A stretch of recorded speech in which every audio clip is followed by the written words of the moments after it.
Okay, എല്ലാവരും happy ആയിട്ടിരിക്കുന്നോ?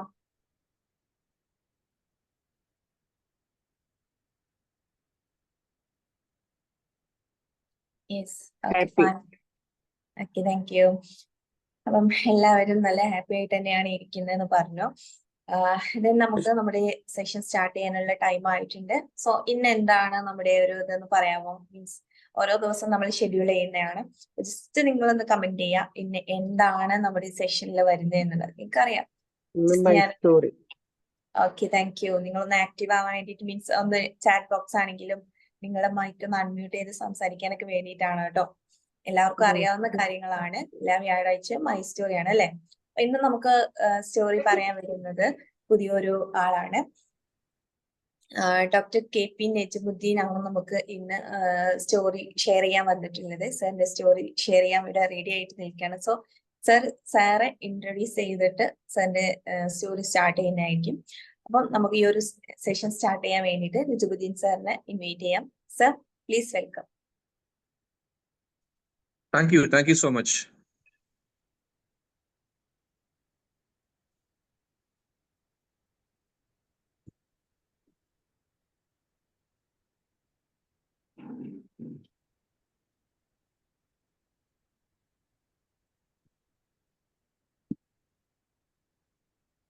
Sir okay അല്ലേ? Start ചെയ്തൂടെ?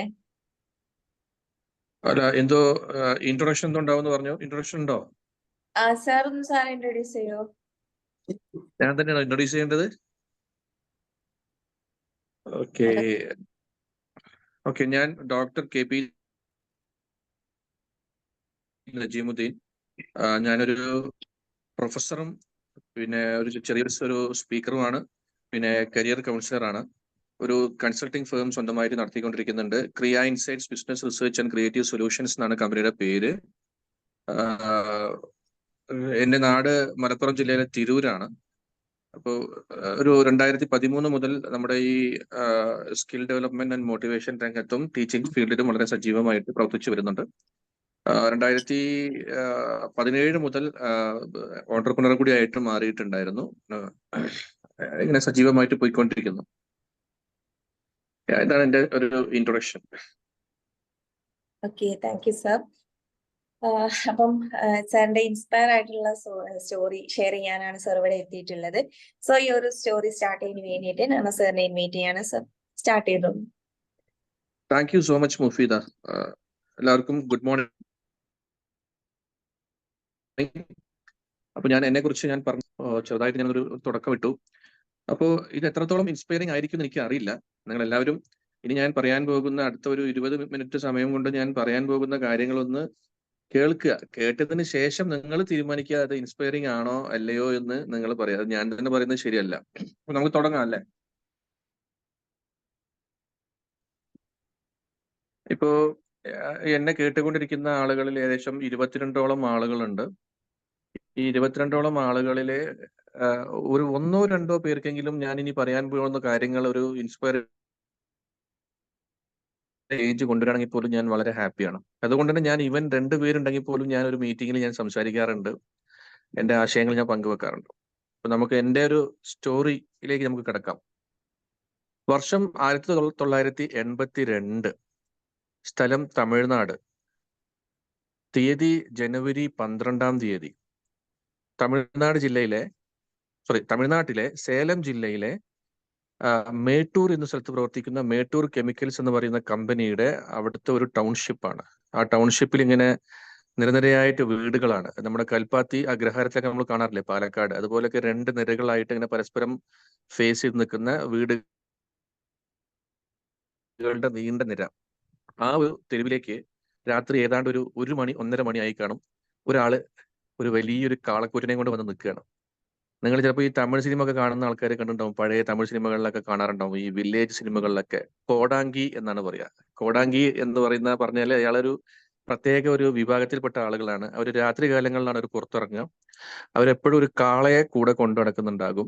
ഒരു പ്രത്യേക വേഷമായിരിക്കും അവർ ധരിച്ചിട്ടുണ്ടാവുക. കയ്യിലൊരു ഒരു ഒരു നമ്മുടെ നാട്ടിലെ ഉടുക്ക് എന്നൊക്കെ പറയുന്ന പോലത്തെ ഒരു ഒരു ഒരു ഉപകരണം, ഒരു വാദ്യോപകരണം അവരുടെ കയ്യിൽ ചെറുതായിട്ടുണ്ടാകും. അതിന് തമിഴിൽ പറയുന്ന പേര് കുടുകുടുപ്പ എന്നാണ് പറയാം. അതുകൊണ്ട് തന്നെ ഈ കോടാങ്കികൾക്ക് വേറൊരു പേരുള്ളത് കുടുകുടുപ്പക്കാരൻ എന്നാണ്. അപ്പൊ ഇതാണ് അയാളുടെ ഒരു പിക്ചർ. നിങ്ങൾ മനസ്സിൽ ഇങ്ങനെ കാണണം. രാത്രി നേരത്ത്, ഒരു അർദ്ധരാത്രി, എല്ലാവരും ഉറങ്ങിക്കിടക്കുകയാണ്. ആ തെരുവിലെ എല്ലാ വീടുകളിലും ആളുകള് സുഖനിദ്രയിലാണ്. ആ സമയത്താണ് ഈ രാത്രി കാലങ്ങളിൽ സഞ്ചരിക്കുന്നവരായിട്ടുള്ള കോടാങ്കിയിൽപ്പെട്ട ഒരാള് തന്റെ കാളയം കൊണ്ട് അങ്ങോട്ട് വരുന്നത്.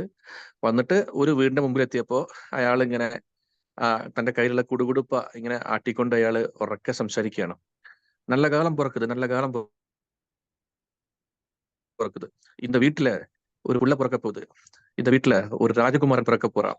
അവൻ இந்த ഉലകത്തേക്ക് நிறைய സാധനങ്ങൾ ചെയ്യ പോറാം എന്ന് തമിഴിൽ പറയാണ്. അതായത് ഈ വീട്ടിൽ ഒരു രാജകുമാരൻ ജനിക്കാൻ പോവാണ്, അവൻ ഈ ലോകത്തിന് വേണ്ടി ഒരുപാട് നല്ല കാര്യങ്ങൾ ചെയ്യും എന്നൊക്കെ പ്രഖ്യാപിക്കുകയാണ്. ഇത് കഴിഞ്ഞു അയാൾ പോയി. അന്ന് രാത്രി ഏകദേശം ഒരു 5 മണി സമയമായപ്പോ ആ വീട്ടിലുണ്ടായിരുന്ന ഒരു ഗർഭിണി ആയിട്ടുള്ള ഒരു സ്ത്രീക്ക് പ്രസവവേദന എടുക്കുകയാണ്. ഉടനെ എല്ലാവരും കൂടി ചേർന്ന് അവരെ ആശുപത്രിയിലേക്ക് കൊണ്ടുപോകുന്നു. അവിടെ ഒരു പ്രസവം നടക്കുന്നു. ആ പ്രസവത്തിൽ ജനിക്കുന്നത് വളരെ സുന്ദരനായ, കണ്ടാൽ എല്ലാവരും കൊതിച്ചു പോകുന്ന, ഓമനത്തമുള്ള, അരുമയായ ഒരു മിടുക്കൻ പയ്യനാണ് ജനിക്കുന്നത്. എല്ലാവരും അത്ഭുതപ്പെടുകയാണ്. ഇത്ര ഭംഗിയുള്ള ഒരു പയ്യനെ നമ്മൾ വേറെ എവിടെയും കണ്ടിട്ടില്ല, ഇതുപോലെ ഒരു കൊച്ചിനെ നമ്മൾ വേറെ എവിടെയും കണ്ടിട്ടില്ല എന്നൊക്കെ എല്ലാവരും ഇങ്ങനെ അത്ഭുതപ്പെടുകയാണ്. ആ കുഞ്ഞിനെ നോക്കി ഇങ്ങനെ എല്ലാവരും അസൂയപ്പെടുകയാണ്. അത്രയും ഭംഗിയുള്ള ഒരു കുട്ടിയാണ് ജനിച്ചത്. ഈ പ്രസവം നടന്ന വീടിന്റെ നേരെ ഓപ്പോസിറ്റ് വീട്ടില് വേറൊരു പ്രസവം നടന്നു. ഒരു ആവറേജ്, അത്ര കണ്ടാൽ ലുക്കൊന്നും ഇല്ലാത്ത ഒരു ആവറേജ് ഒരു പയ്യൻ, കറുത്തിട്ട് വലിയ ഗ്ലാമർ ഒന്നും ഇല്ലാത്ത ചെറിയൊരു ആൺകുട്ടി അവിടെ ജനിക്കുകയാണ്. ആ ആണ് ഞാൻ. ഓക്കെ, അങ്ങനെ പ്രത്യേകിച്ച് പ്രത്യേകതകളൊന്നും ഇല്ലാത്ത ഒരു കുഞ്ഞ് ജനിച്ച ആ കുഞ്ഞ് പിൽക്കാലത്ത് അവരതിനെ നജിമുദ്ദീൻ എന്ന് പേരിട്ടു. ആ അച്ഛനും അമ്മയും ആ കുഞ്ഞിനെ വെച്ച് ഇങ്ങനെ ആഗ്രഹിക്കുകയാണ് നമ്മുടെ മകനെ എന്താക്കി തീർക്കണം എന്നുള്ളതിന്. ഉപ്പാടെ സ്വപ്നം എന്താണെന്ന് വെച്ച് കഴിഞ്ഞാൽ, ഓക്കെ, എന്റെ മകനെ ഒരു പ്രൊഫസർ ആക്കണം എന്നാണ് ഉപ്പാടെ ആഗ്രഹം. കാരണം ഉപ്പാടെ ആഗ്രഹം പ്രൊഫസർ ആവണമെന്നായിരുന്നു. അന്നത്തെ ജീവിത സാഹചര്യങ്ങൾ കൊണ്ട് അദ്ദേഹത്തിന് തന്റെ മകനെ പ്രൊഫസർ ആക്കാനുള്ള സ്വയം ഒരു പ്രൊഫസർ ആവാൻ പറ്റിയില്ല. അതുകൊണ്ട് തന്റെ മകനെ ഒരു കോളേജ് പ്രൊഫസർ ആക്കണമെന്ന് അച്ഛൻ ആഗ്രഹിക്കുകയാണ്. അതേസമയം ഉമ്മ ആഗ്രഹിക്കുന്നത് എന്താണെന്ന് വെച്ച് കഴിഞ്ഞാൽ, ജനിച്ചതിന് ശേഷമല്ല, തന്റെ കുഞ്ഞ് ഗർഭത്തിലിരിക്കുന്ന സമയത്തെ അമ്മ ആഗ്രഹിക്കുന്നത് മകനെ ഡോക്ടർ ആക്കണം എന്നാണ്. മകൻ ഒരു നല്ലൊരു ഡോക്ടർ ആവണമെന്ന് ആഗ്രഹിക്കുകയാണ്.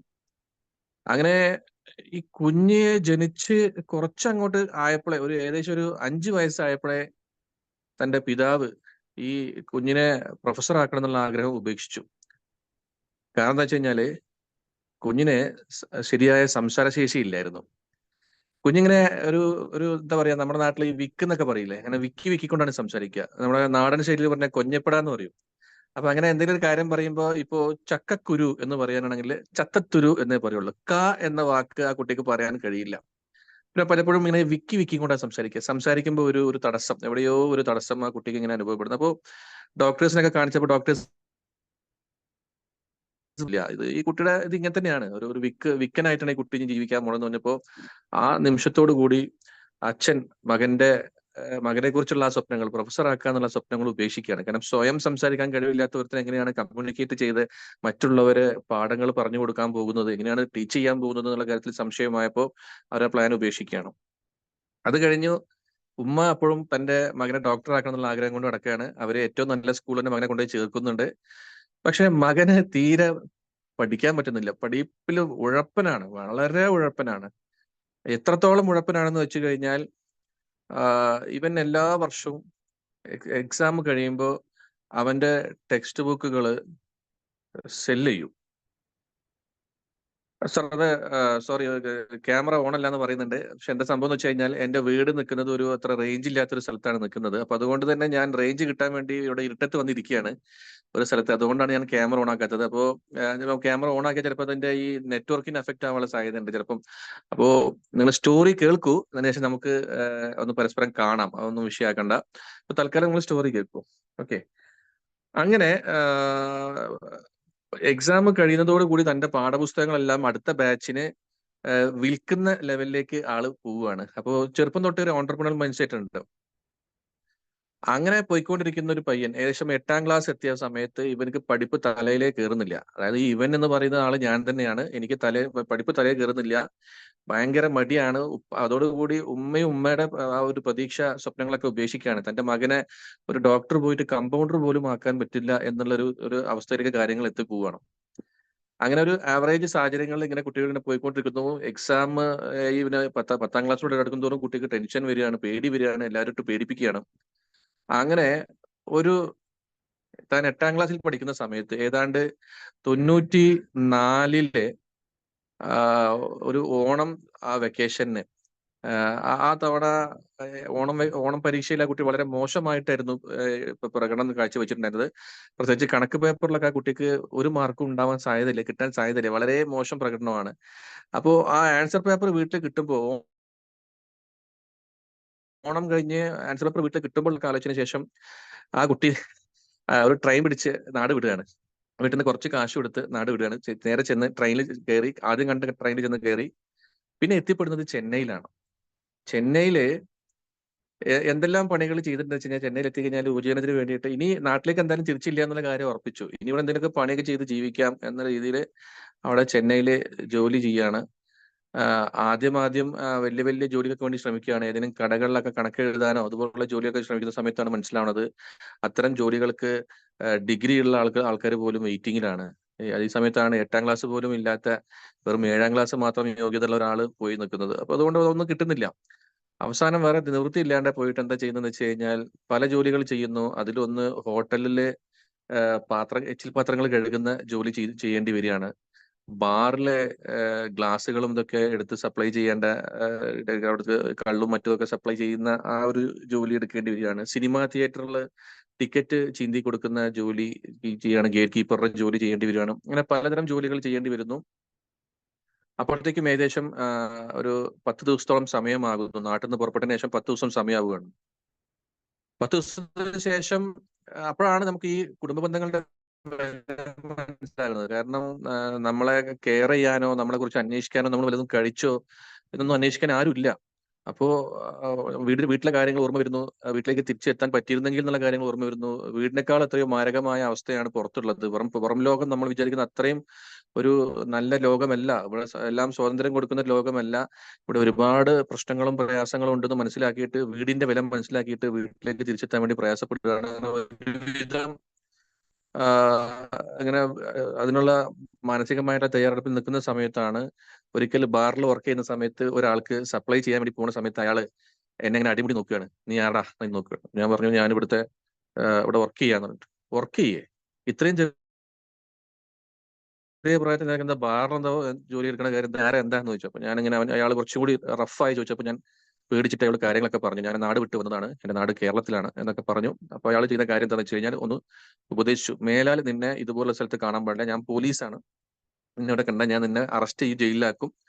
അതുകൊണ്ട് നീ എത്രയും പെട്ടെന്ന് നാട്ടിലേക്ക് പോയിക്കോളൂ എന്ന് പറഞ്ഞ് അയാൾ എന്നെ കൊടുന്ന് കൈപിടിച്ച് ചെന്നൈ സെൻട്രൽ സ്റ്റേഷനിൽ വന്ന് നാട്ടിലേക്കുള്ള ടിക്കറ്റ് എടുത്ത് കൈ തന്ന് പോക്കറ്റ് മണി ആയിട്ട് ഒരു 200 രൂപയും പോക്കറ്റിൽ വെച്ച് തന്നിട്ട് പെട്ടെന്ന് നാട്ടിലെത്തിക്കോണം, ഇനി നിന്നോട് കണ്ടുപോകരുതെന്ന് പറഞ്ഞിട്ട് ഭീഷണിപ്പെടുത്തുകയാണ്. അങ്ങനെ അയാളുടെ ഭീഷണിക്ക് വഴങ്ങി നേരെ ആ ട്രെയിൻ കയറി നാട്ടിലേക്ക് എത്തുകയാണ്. നാട്ടിലേക്ക് എത്തിയപ്പോഴുള്ള അവസ്ഥ എന്താണെന്ന് വെച്ച് കഴിഞ്ഞാൽ, ഇവിടെ എന്നെ കാണാതായതിന്റെ പേരിൽ ഉമ്മ മാനസികമായിട്ട് തകർന്നു, ബോധം കെട്ട് വീണു. അങ്ങനെ ഉമ്മാനെ ഹോസ്പിറ്റലൈസ് ചെയ്തിരിക്കുകയാണ്. ഉപ്പ ഉമ്മാന്റെ അടുത്തിരിക്കുകയാണ്. ബന്ധുക്കളൊക്കെ ഉണ്ട്. അപ്പോ വീട്ടിലൊക്കെ ആകെ വിഷയമാകെ കലങ്ങിയിരിക്കുകയാണ്. അപ്പോ അന്ന് എന്നെ കണ്ടപ്പോ ഉപ്പയും എന്നെ വന്ന് കെട്ടിപ്പിടിച്ച് കുറെ കരഞ്ഞു. കാരണം ഉപ്പ എന്നെ അന്വേഷിച്ച് ഇറങ്ങാതിരിക്കുകയാണ്. കാരണം മകനെ കാണാനില്ല. പക്ഷെ അപ്പോഴത്തേക്കും ഭാര്യയ്ക്ക് വയ്യാതായി. ഭാര്യ ഒന്ന് ഡിസ്ചാർജ് ചെയ്തിട്ട് വേണം മകനെ തേടി ഇറങ്ങാന്നുള്ള രീതിയിൽ ഇരിക്കുകയാണ് ഫാദർ. ഉമ്മ ആകെ തകർന്നിരിക്കുകയാണ്. അന്ന് അവർ രണ്ടുപേരും കൂടി എന്നെ കെട്ടിപ്പിടിച്ച് കരഞ്ഞുകൊണ്ട് പറഞ്ഞൊരു വാക്കുണ്ട്, മോനെ നിനക്ക് പഠിക്കാൻ ബുദ്ധിമുട്ടുണ്ടെങ്കിൽ നീ പഠിക്കണ്ട, പക്ഷെ നീ ഒരിക്കലും ഞങ്ങളെ വിട്ട് പോകരുത്, നീ ഇവിടെ തന്നെ വേണം എന്ന് പറഞ്ഞ് അവർ എല്ലാവരും കരയാണ്. അങ്ങനെ അത് തീരുമാനിച്ചു. അപ്പൊ കുട്ടിക്ക് സന്തോഷമായി, ഇനി പഠിക്കാൻ പോകണ്ടല്ലോ, വളരെ ഹാപ്പിയായി. അങ്ങനെ ഇരിക്കുന്ന സമയത്ത് ഈ ഒരാഴ്ച കഴിഞ്ഞപ്പോൾ ഫാദർ പറയാണ്, മോനെ അതായത് ഇന്നത്തെ കാലത്ത് ഒരു SSLC വരെയെങ്കിലും പഠിച്ചെങ്കിൽ വളരെ മോശമല്ലേ. അതുകൊണ്ട് നീ എന്താ ചെയ്യണമെന്ന് വെച്ച് കഴിഞ്ഞാല് എത്രയും പെട്ടെന്ന് സ്കൂളിലേക്ക് പോ. നീ പഠിക്കൊന്നും വേണ്ട, അത്ര കാര്യമായിട്ട് നീ പഠിക്കൊന്നും വേണ്ട. പക്ഷെ കുറഞ്ഞ പക്ഷം ഒരു SSLC എങ്ങനെ എഴുതിയെടുക്കാനുള്ള ഏർപ്പാട് നോക്ക്, ബാക്കി പിന്നെ നീ പഠിച്ചില്ലെങ്കിലും കുഴപ്പമില്ല എന്ന് പറഞ്ഞു. ഓക്കെ എന്ന് പറഞ്ഞു. ഞാനന്ന് SSLC എഴുതിയെടുക്കാൻ താല്പര്യം കാണിക്കുന്നു. അങ്ങനെ SSLC എഴുതി പുറത്ത് പാസ്സായിട്ട് പുറത്തേക്ക് വരുന്നു. അത് കഴിഞ്ഞ സമയത്ത് അപ്പൊ അന്നൊക്കെ എന്ന് വെച്ചിട്ടുണ്ടെങ്കിൽ SSLC ഓക്കെ. അപ്പോ അന്ന് +2 അല്ല, അന്ന് പ്രീ ഡിഗ്രി ആണ്. പ്രീ ഡിഗ്രി എന്ന് പറഞ്ഞാൽ അന്നത്തെ പോലെ സ്കൂളിന്റെ ഭാഗമല്ല, അത് കോളേജിന്റെ ഭാഗമാണ്. അപ്പൊ എന്തായാലും +2 വരെ, സോറി, എന്തായാലും നമ്മൾ SLC വരെ പഠിച്ചു. ഇനി +2 പ്രീ ഡിഗ്രി ഒന്നും ചെയ്തോ, കാരണം പ്രീ ഡിഗ്രി കോളേജ് ലൈഫ് സിനിമയിലൊക്കെ കാണുന്ന പോലെ കോളേജിൽ പോകുന്നു, പഠിക്കാതിനപ്പുറം 4 പെൺകുട്ടികളെ എന്താ പറയുക ലൈൻ അടിക്കുന്നു, അത് പ്രണയിക്കുന്നു, അതിന്റെ ഒരു അതും കൂടി ഒന്ന് ജസ്റ്റ് ഒന്ന് അറിഞ്ഞു നോക്കാം എന്ന് പറഞ്ഞിട്ട് അതിന്റെ ആ ഒരു കോളേജ് ലൈഫിനെ പറ്റി ഒന്ന് അറിയാനുള്ള ആകാംക്ഷ കൊണ്ട് മാത്രം പ്രീ ഡിഗ്രിക്ക് ജോയിൻ ചെയ്യുന്നു. പ്രീ ഡിഗ്രിക്ക് ജോയിൻ ചെയ്യുമ്പോൾ കുറച്ച് നല്ല ഫ്രണ്ട്സിനെ കിട്ടുന്നു. ആ ഫ്രണ്ട്സിനെ പിരിയാനുള്ള വിഷമം കൊണ്ട് പ്രീ ഡിഗ്രി കഴിഞ്ഞ ഉടനെ തന്നെ എന്താ ചെയ്യുന്നത്, ആ ഫ്രണ്ട്സ് ഒക്കെ പോയ പോലെ ഒരു കോഴ്സ്, എന്താണ് കോഴ്സ് എന്ന് പോലും യാതൊരു ഐഡിയയും ഇല്ലാതെ ചെന്ന് ജോയിൻ ചെയ്യുന്നത്. അവരെന്താണോ ജോയിൻ ചെയ്തത്, ഫ്രണ്ട്സ് ഒക്കെ പോയത് BA എക്കണോമിക്സിനാണ്. കാരണം അന്ന് ഒരു +2 പ്രീ ഡിഗ്രിക്ക് ഏറ്റവും കുറഞ്ഞ മാർക്കുള്ള ആളുകൾക്ക് കിട്ടുന്ന ഒരു സംഭവമാണ് ഇതുപോലത്തെ BA എക്കണോമിക്സ് ഒക്കെ പോലത്തെ കോഴ്സുകൾ. അപ്പോൾ just for the name sake BA economics എന്നുള്ള കോഴ്സ് എടുത്തിട്ട് ഞാനും ഫ്രണ്ട്സും കൂടി അവിടെ പഠിക്കുന്നു. ആ സമയത്ത് അവിടെ ആ കോളേജിൽ ഉണ്ടായിരുന്ന കുറച്ച് സാർമാരുടെ ഒരു പ്രേരണ, അവരിന്ന് കിട്ടിയ ഒരു മോട്ടിവേഷൻ ഒക്കെ വെച്ചിട്ട് പതുക്കെ എന്റെ പഠന നിലവാരം ഇങ്ങനെ ഉയർന്നു വരികയാണ്. കുറേശ്ശെ ഞാൻ പഠിക്കാൻ തുടങ്ങുന്നു. പഠനത്തിൽ ഞാൻ കുറച്ചുകൂടി സീരിയസ് ആയിട്ട് കാണാൻ തുടങ്ങുന്നു. കാരണം അപ്പോഴത്തേക്ക് നമ്മൾ ഈ പുറം ലോകവുമായിട്ട് കണ്ട് ഈ ചെന്നൈയിലൊക്കെ പോയപ്പോൾ അനുഭവങ്ങളൊക്കെ നമ്മുടെ മനസ്സിലുള്ളത് കൊണ്ട് ഒരു പേടി വരികയാണ്. അതിന്റെ ഭാഗമായിട്ട് നമ്മൾ പഠിക്കാൻ തുടങ്ങുന്നു. അങ്ങനെ BA എക്കണോമിക്സും കഴിഞ്ഞു, ഒരു ഗ്രാജുവേറ്റ് ആയി. 8ാം ക്ലാസ്സിൽ നാട് വിട്ട് പോയ ഒരാള്, പരീക്ഷാ പേടി കാരണവും പഠനത്തോടുള്ള വിമുഖതയും കാരണം നാട് വിട്ട് പോയ ഒരാള് പിന്നെ SSLC പാസ്സൊക്കെ കടന്നു, ഒരു മോഡറേഷനിലാണ് കടന്നു കിട്ടുന്നത് SLC. അതിനുശേഷം പ്രീ ഡിഗ്രി പാസ്സാവുന്നത് 2nd ക്ലാസ്സിൽ കൂടിയിട്ടാണ്. പക്ഷെ അതേ വ്യക്തി നല്ല അധ്യാപകരുടെ സപ്പോർട്ടൊക്കെ കിട്ടിയ സമയത്ത്, കുറച്ച് നല്ല മാറ്റമൊക്കെ ഉണ്ടായ സമയത്ത്, പുതിയ ചില കാര്യങ്ങളൊക്കെ ചെയ്ത സമയത്ത് അദ്ദേഹത്തിന് സംഭവിക്കുന്നത് എന്താണെന്ന് വെച്ച് കഴിഞ്ഞാൽ, ഡിഗ്രിക്ക് അദ്ദേഹം ഫസ്റ്റ് ക്ലാസ്സിലൂടെ പാസ്സാവുകയാണ്. ആ സമയത്ത് ഗൾഫിലേക്ക് പോകാനുള്ള ശ്രമം നടത്തുന്ന സമയത്താണ് അറിയാൻ കഴിയുന്നത്, ഗൾഫിൽ ഇപ്പോൾ ഒരുപാട് പേര് ഡിഗ്രിയൊക്കെ പാസ്സായ ആളുകൾ, ഇവൻ PG പാസ്സായ ആളുകൾ വരെ ജോലിയൊന്നും കിട്ടാണ്ട് വിഷമിക്കുന്നുണ്ട് എന്നൊരു ഇൻഫർമേഷൻ കിട്ടുകയാണ്. അതുകൊണ്ട് ഇനിയും എന്തെങ്കിലും പഠിക്കാൻ പറ്റിയിട്ട് പോവുകയാണെന്ന് വെച്ചാൽ നന്നായിരിക്കുന്നു. അപ്പോഴാണ് അന്നത്തെ കാലത്ത് MBA എന്ന് പറയുന്ന കോഴ്സ് ഒരു ട്രെൻഡായി നിൽക്കുന്ന സമയമാണ്. അതിന്റെ പേരിൽ മാത്രം MBAക്ക് ജോയിൻ ചെയ്യുന്നു. MBAക്ക് ജോയിൻ ചെയ്ത സമയത്ത് മനസ്സിലാക്കാൻ പറ്റുന്ന സംഗതി എന്താണെന്ന് വെച്ച് കഴിഞ്ഞാൽ, ഒരുപാട് നല്ല അധ്യാപകർ അവിടെ കിട്ടി തമിഴ്നാട്ടിൽ. അത് പ്രത്യേകിച്ച് ഞാനിങ്ങനെ ഒരു ഒറ്റപ്പെട്ട് നിൽക്കുന്ന ഒരു മലയാളി വിദ്യാർത്ഥി, ഒറ്റപ്പെട്ട് നിൽക്കുന്നു, എപ്പോഴും ഇങ്ങനെ മനസ്സൊക്കെ ഇങ്ങനെ വിഷമിച്ച് വീട്ടിലെ ഓർമ്മകളും മറ്റുമായിട്ട് ഇങ്ങനെ സങ്കടപ്പെട്ട് നിൽക്കുന്ന സാഹചര്യം ആയതുകൊണ്ട് മറ്റുള്ള അധ്യാപകർ ചേർത്ത് പിടിക്കുകയാണ്. ഓക്കെ, ഈ പയ്യനെ നമുക്കൊന്ന് സപ്പോർട്ട് ചെയ്യാമെന്ന് പറഞ്ഞ് അങ്ങനെ അവർ അവിടുത്തെ ആ ഡിപ്പാർട്ട്മെന്റിലെ HODയും പിന്നെ കുറച്ച് അധ്യാപകരോട് ചേർന്ന് എന്നെ സപ്പോർട്ട് ചെയ്യാൻ ശ്രമിക്കുന്നു. പിന്നെ എല്ലാവരുടെയും കൂടി സപ്പോർട്ടിന്റെ ഫലമായിട്ട് ആ വർഷത്തെ ആ ഒരു ബാച്ചിൽ യൂണിവേഴ്സിറ്റി ടോപ്പറായിട്ട് MBA പാസ്സായിട്ട് പുറത്തേക്ക് വരികയാണ്. അപ്പോഴാണ് വളരെ സന്തോഷമാവുന്നത്. ആ ടീമിലുള്ളവർക്ക് എല്ലാവർക്കും വളരെ സന്തോഷമായി. അപ്പൊ എനിക്കും സന്തോഷമായി. അവരുടെയൊക്കെ സപ്പോർട്ട് കൊണ്ട് പെട്ടെന്ന് തന്നെ എനിക്ക് ക്യാമ്പസ് ഇന്റർവ്യൂവിൽ ഒരു ദുബായ് ബേസ്ഡ് കമ്പനിയിൽ ജോലിയും കിട്ടി. അങ്ങനെ ജോലി കഴിഞ്ഞ് അങ്ങോട്ട് പോയി. അങ്ങനെ ഒരു നമ്മുടെ ലൈഫിൽ നമ്മൾ എന്താണോ ആഗ്രഹിച്ചത് ആ ലെവലിൽ എത്തി എന്നുള്ളൊരു തോന്നല് വരികയാണ്. ഇതിന്റെ ഇടയ്ക്ക് നമ്മൾ പതുക്കെ സ്വയം ട്രെയിൻ ചെയ്ത് കുറെ കാര്യങ്ങളൊക്കെ ചെയ്ത് ഈ നമ്മുടെ ഈ ചെറുപ്പം തൊട്ടേ ഉണ്ടായിരുന്ന ഈ വിക്കിന്റെ പരിപാടി ഒരു പരിധി വരെ മാറ്റിക്കാൻ പറ്റിയിട്ടുണ്ടായിരുന്നു. അപ്പൊ നമ്മുടെ ലൈഫിൽ ഒരു സാച്ചുറേഷൻ പോയിന്റിൽ എത്തി, നമ്മൾ ആഗ്രഹിച്ച പോലെ നല്ലൊരു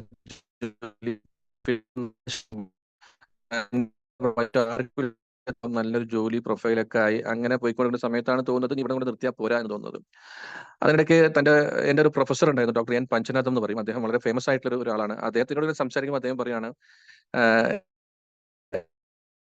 ആഗ്രഹം നീ ഒരു PhD എടുത്ത് ടീച്ചിങ് ലെവലിൽ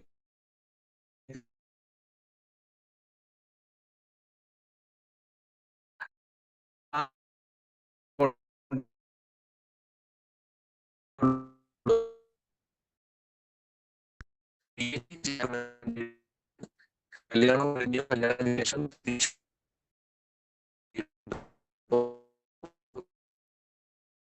ഹലോ സർ.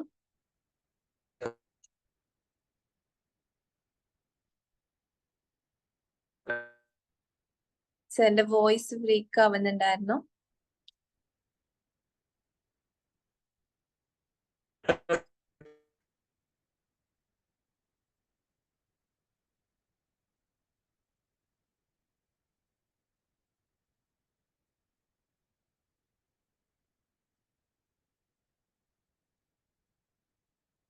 ഇപ്പൊ കേൾക്കാവോ? ഓക്കെ ആണ് സർ. ഓക്കെ, അങ്ങനെ നമ്മള് PhD 7 വർഷം കൊണ്ടാണ് നമ്മൾ PhD കംപ്ലീറ്റ് ചെയ്യുന്നത്. PhD കംപ്ലീറ്റ് ചെയ്തു നല്ല ഒരു കോളേജിന്റെ പ്രിൻസിപ്പൽ സ്ഥാനത്തൊക്കെ ഇരുന്നിട്ട് നല്ല ഒരു ഇതിൽ പോയിക്കൊണ്ടിരിക്കുകയാണ്. ഇവിടെ ഇത്രയും കാര്യങ്ങൾ ഞാൻ പറഞ്ഞു. ഒരു ടീച്ചിങ് ഫീൽഡിലേക്ക് ഞാൻ കാലുവെച്ചു, ഓൺട്രപ്രണറായി. പിന്നെ അവിടെ സംഭവിക്കുന്ന ഒരു കാര്യം എന്താണെന്ന് വെച്ച് കഴിഞ്ഞാൽ, നിങ്ങൾ ഇതിനിടയ്ക്ക് നിങ്ങൾ വരികൾക്കിടയിലൂടെ വായിച്ച ആളുകൾക്ക് മനസ്സിലാവുന്ന ഒരു കാര്യം ഉണ്ടായിരിക്കും. അതായത് ഞാൻ തുടക്കത്തിൽ ഞാൻ പറഞ്ഞിട്ടുണ്ടായിരുന്നു, എൻ്റെ ഉമ്മയുടെ ആഗ്രഹം ഞാനൊരു ഡോക്ടർ ആവണമെന്നാണ് എന്ന് പറയണ്ടായിരുന്നു. എൻ്റെ ഉപ്പയുടെ ആഗ്രഹം